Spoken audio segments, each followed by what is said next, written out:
people. Hi. Hi, guys.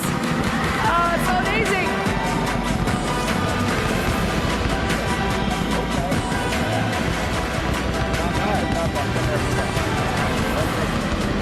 So cool.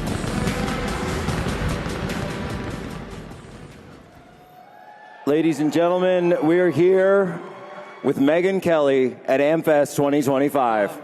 Just when you think Turning Point can't go next level on the walkout, they can. They can shift to 11. Megyn, I've got to ask, how does it feel to be on this stage without Charlie? Oh, like you, Jack, I miss him so much.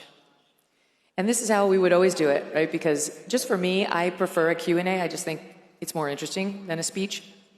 And we would sit at all of these things. And he was always so great, not to make you feel nervous, but he always knew exactly what question to ask, how to get you up and down in a story. He had a very good judgment for what was interesting to the audience too, and was always so generous with his time and his approach. So that, of course, I'm gonna miss, but I can't believe it's been 3 months. In some ways it feels like yesterday, and in some ways it feels like another lifetime that we've seen him, right? Somebody brought up an event I was at just a few days before Charlie's murder, and I remember thinking to myself, we were having lunch, and everything was totally normal, everything was just normal life, and then suddenly God snaps his fingers and shows you that you are not in control, that he is in control, that you are a spectator, you are a reactor, you are someone who is living out God's will. And I think that's one of the biggest things for me that I've been, and look, it's not easy doing all this, but one of the things that I've been working hard to remember that God's will is absolutely paramount in all of this. I know, we don't have it all figured out. I mean, I'll tell you, I was backstage a little while ago, and I went to see Erica in her green room. And, she's so strong, and she's the picture of class, but she was alone. And I saw her, I met her for the first time backstage at one of these events, and she was with just their daughter, who was just a baby at the time. They didn't have their little boy yet. And she was seated, she looked so beautiful, she had her baby with her, Charlie was in and out of everything, it was crazy, we were in Florida, he was like sweaty, and she was just like an angel sitting there in the middle of the chaos, like completely managing it and nonplussed. And I just couldn't help but seeing her backstage alone, thinking, it doesn't feel right, she shouldn't be alone, she should be with the love of her life. And that's why we have to make sure we get justice for the man who took him. Absolutely. And Megyn, you were talking about this on your show recently, and you and I had a little conversation about it as well. And you said, can a Christian want that kind of justice? And can a Christian believe in that kind of justice? And it's a great question. It's something a lot of people wrestle with. And the Bible tells us that the sovereign is given the sword to wield justly. And so when you talk about things like the death penalty, when you talk about things like capital punishment, we understand that it is not done out of vengeance. It is not done out of anger. It is done, as Charlie said himself, out of valuing the life of the victim and showing that that life had worth, showing that that life had value. And by the way, it is a way to start to repay, I believe, as a way to start to repay the debt that's incurred by every single moment that was stolen from Erica, from his daughter, for his son, for every single Christmas, for every single holiday, for every single birthday, for every single baseball that'll never be thrown and caught, for not being able to walk his little girl down the aisle. That's a debt that needs to be paid. That's right, Jack. And that's to say nothing of the debt that is owed to all of us, to everyone who is sitting here, who knew and loved Charlie in whatever way it worked for you. I mean, if Charlie could see this, he would be so proud. He would be so happy, be so lifted up by all of you, but we've all been robbed. We've all been cheated. And so, yes, we will both be watching that trial minute by minute, and I believe justice will be done. I think it will, and you know, I do believe that Charlie is watching us right now, and I'm sure up in heaven, I'm not sure quite what the radio schedule is, but I think Charlie's probably on from 9 to noon, and then from noon to 3 is Rush. That's amazing. And of course, they do a handoff, because why not? But Megyn, one of the things that's come up in the wake of all of this, and you know, people have said there's so much division in the movement, and you know, is there divisiveness? Are there two sides? Are there fractures coming up? There's division, and Charlie was that uniter. So I'll just ask you the question as interviewing here today. Do you think that there has been an inseparable rift in the conservative movement that we've seen since the death of Charlie? I mean, there's a rift, but it was starting even before we lost Charlie, and it revolves around Israel. There just is. It's gotten worse without him. He was helping us navigate it. And this is another area in which I miss him so much, because I feel like Charlie and I were completely in lockstep on this. And you guys may have seen the episode that we put out, what we re-released, of Charlie and yours truly talking about Israel weeks before he died, where we had a really powerful heart-to-heart on where we both were, who we were both ardent Israel supporters and had both been extremely defensive of American Jewish people on college campuses getting harassed and those hostage pictures getting torn down, and very outspoken about it and horrified by it. And then we had a discussion at the Student Action Summit in July where there was a passing comment about if Epstein was an intel asset, whose would he have been, which Charlie asked me. And I said it would make sense that it was the Israelis, since he was very close with the former prime minister and the former president. And then we both got called anti-Semites, like by some legitimate Jewish organizations for that conversation. By the way, Benjamin Netanyahu would go on to say I was right. And we were both on our heels. But Charlie was with young people every day for a living, in particular young Republicans, and he was seeing what I was seeing in my neck of the conservative woods, which was this party's changing on the issue of Israel. I mean, when I was at Fox, you supported Israel, period. Like, no one was really interested in your actual opinion. You just supported Israel, which was fine for me because I did. But the party started to turn after 10/7, uniform support and sympathy for Israel on 10/7. But as the war went on 2 years later, people were starting to turn on them. It felt like too much. And then we were under pressure to get involved. We had the Iran bombing and so on. And the pressure started to mount on those of us who were pro-Israel to not allow the doubters their say, to try to censor them or disagree with them publicly or call them out. And neither Charlie nor I felt like that was what we wanted to do at all, nor was it our job. We're not the policemen of the conservative movement. I'm not. He wasn't. Ben Shapiro isn't either. Well, Megyn, you mentioned him, and your name came up on this stage last night in regards to pretty much all of this. Would you like the opportunity to respond? Well, I found it kind of funny that Ben thinks he has the power to decide who gets excommunicated from the conservative movement, which shows a willful blindness about his position in it. It reminded me a little of when the girl who was the head of our middle school chorus told me she was going to take all my friends away from me. Chorus? A head cheerleader maybe, but like... So I resent the whole thing. I object to the whole thing. Ben and I, he had the nerve to call me a friend right before he called me a despicable coward for not calling out the people he once called out. So he both wants to parent me and be my child. He wants to tell me what I have to do and who I have to say what to. And then when I don't, he and some of his friends want to act like utter victims because I won't do what they say. They need me. I have to be their daddy and step in to protect them. And I am not their daddy. And I resent that he thinks he's in a position to decide who must say what to whom and when. Thank you. So I don't think we are friends anymore. I've been a very good friend to Ben. Nobody knew who the heck Ben Shapiro was when I started putting him on my shows on the Fox News channel, and I helped make him a star. And I've been very, very good to Ben over the years, and he's been good to me too. He just recently came on my tour, as did you, and I gave him the most kind introduction I could possibly give him because I know that he's losing subscribers a lot.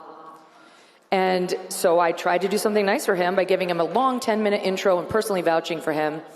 And we mixed it up on Israel out on stage. It wasn't Israel because we're on the same place on Israel. We mixed it up over whether Tucker Carlson should be excommunicated from the conservative movement, which I do not believe. And thank you. And when it was over, we hugged, said goodbye, and then we had a nice text exchange a couple days later saying our friendship was important to us. And the next thing I saw was him attacking me on stage last night as a coward. So that's not friendship. And I think that's fine with me, with friends like that. There was also some response where it seemed like that call was being co-signed by the new head of CBS News, Barry Weiss, and I wanted to know if you wanted to respond to that as well. So it's a similar situation with Barry. None of this is about them calling me out for anything I've said or haven't said, or it's certainly not about Erica Kirk, as Ben tried to make it sound last night. It's about Israel. Those two are very pro-ardent Israel activists, which is fine. But they don't get to dictate how the rest of us feel about Israel or what we do with respect to our friends and our friends' opinions on Israel. And I'll tell you, Barry Weiss wants to couch herself as Erica's protector, Erica's defender. She's retweeting the Ben speech saying anybody who doesn't call out conspiracy theorists is a coward. Erica Kirk barely knows Barry Weiss. Barry doesn't know anything about Erica. Barry Weiss has never been to a Turning Point event. Do you guys remember her here? Standing up for what we believe in when Charlie was alive? I don't remember her standing up for our principles. I don't remember her defending Charlie the many times he was called a racist or an anti-Semite. I really don't remember that at all. What I do remember is she had Erica Kirk come on one town hall in which Barry Weiss tried to play both super important VIP executive and super fabulous star anchor at her new network CBS. Pro tip, Barry, that's no way to win friends at your new organization, to try to steal all the hosting abilities of the on-air talent. So good luck with that. And what she did when she had Erica there was to have the nerve to bring on the man who asked the final question of Charlie right before he got shot. Hunter Kozak. To put Erica in the position of having to defend whether Trump uses hateful rhetoric. The nerve. I'll just say I didn't appreciate when I saw that happened, and I don't think that ever should have happened. I don't think that question should have been asked. And I noticed that when Hunter Kozak did that, he immediately went to try to get Erica to denounce Trump, denounce his rhetoric. This is a man who was standing in front of Charlie, in front of her husband when he died, and he never once even said to her the basic human decency of saying, "I'm sorry for your loss." It was sick. And that was a Barry Weiss move, because trust me, I've done town halls. You know who the questioners are, and you know what the questions are in advance in that setting. So she knew it was coming, and she thought it was appropriate to have Charlie's widow answer for Trump's violent rhetoric. I'm sorry, that's disrespectful, and I will not be taking any lessons from Barry Weiss in how to treat Erica or anyone else. All right. So, since we're spilling all the tea tonight... Tea I did not want spilled, for the record. I kept my powder dry until I was attacked publicly. Hey, they said I could interview you, so I'm asking all the questions here. We're turning the tables on Megyn Kelly for once. So, Megyn, you mentioned something on your show recently that I know a lot of people have been chatting about. There's been a lot of chatter about this.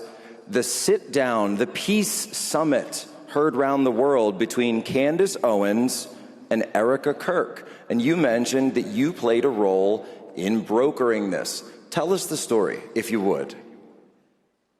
Well, Erica has asked me to tell the story and is fine with me telling the story, so I will. Otherwise, I would not have gotten into the details. But so from the beginning of Candace's programming on this, I've been in touch with Turning Point. And I know you have too. We've all talked about it behind the scenes. But I've had long conversations with everybody at the highest levels on how to handle this. And I think everybody was confused about what the next right move was, because it was so extraordinary. And I'm not going to get into the substance of those discussions, but suffice it to say that I think everyone felt the best course initially was to try to just rise above it and not respond in a tit-for-tat manner. And as it went on,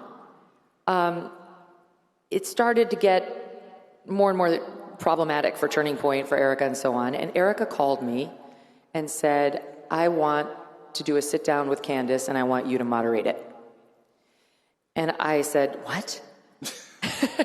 Say what? And I said, she said a word from you would silence her on this forever. Like, it doesn't have to be an oral word. It could be like a text or an email. Maybe that's the best way to see if we can put this to bed.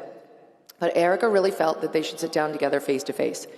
And I've gotten to know Candace a little better over the past months, and I actually thought she might do it. Like, I wasn't sure, but I don't know. An invitation from Erica would be hard to resist.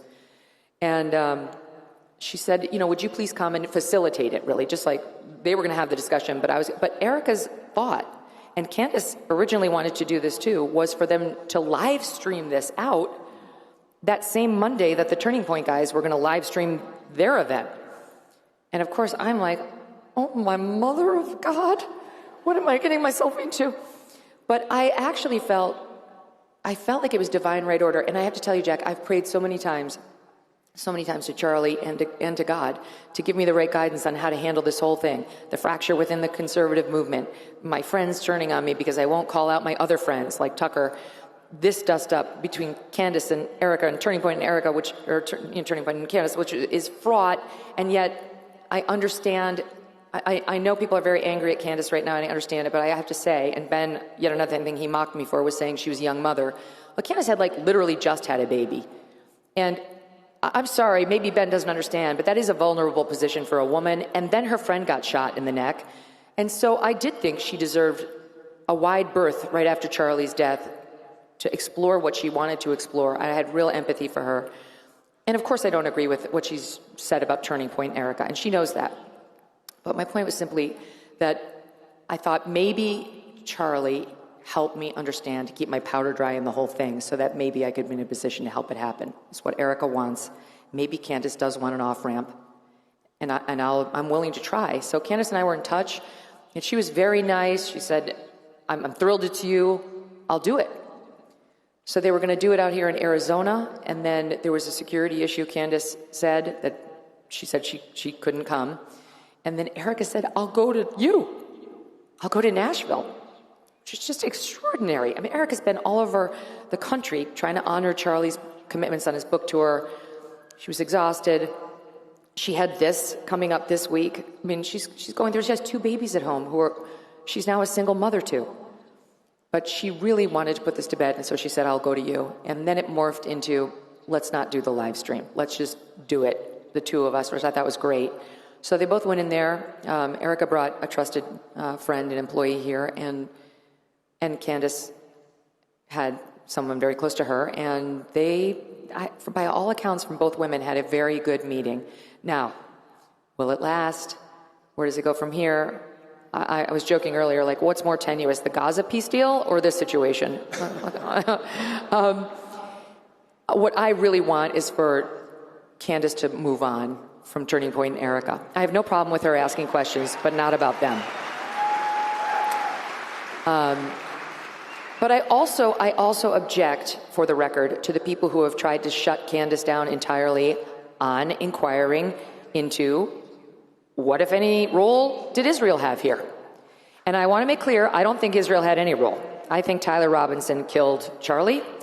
My only question is whether there was some trans-Tifa element that helped him. However, it's okay to ask questions about Israel. And it was Andrew Colvett, the executive producer of the Charlie Kirk Show, who sent those texts to the FBI of Charlie's, from that private message. It wasn't a text, it was private messages, like a group chat. in which he said the Jewish donors to Turning Point were driving him up the wall, and that he'd had it with them, and that they were making demands of him that he was not prepared to meet, and he was at his wit's end. And he had told me personally that he found their behavior, and I quote, repulsive. So I was fine.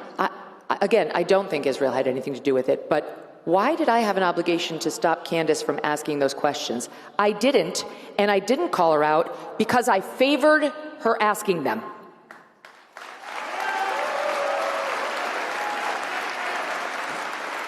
So then, Megyn, what is the way forward? What is the way forward for the right, for Turning Point? Charlie is on assignment with God. Erica is here now. The organization is here now. What is the way forward for the movement? Look, I think we're far more united than we are divided. And I think while... I agree. Right? Yeah, I think we're far more united. I mean, I would just put one final period on the pro-Israel activists, which are not to be confused with regular Jewish Americans who are lovely and don't run around trying to tell you what you can and cannot say.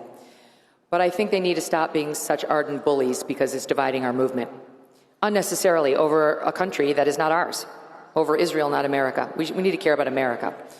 America first is the principle that will get us through.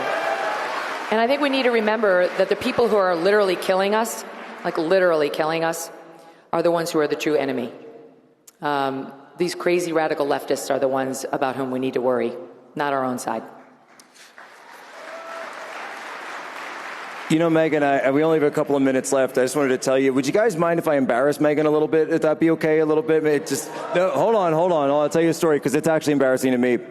That you don't know this, but about a decade ago when I was still in the military, when I was in my Navy unit, we would be there in Navy intelligence, and of course in my office we only watched Fox, right? And every single day while we were watching there in the military, we'd be sitting and we would have on the Kelly File. And believe it or not, folks, I just want to let you know that the people of the military, the people that I knew, people like me who were just guys who were serving, we loved everything that you and all the people were doing to support us, to support the things that we were doing, to support the patriotism that we thought that we had. And keep in mind, this was under Obama.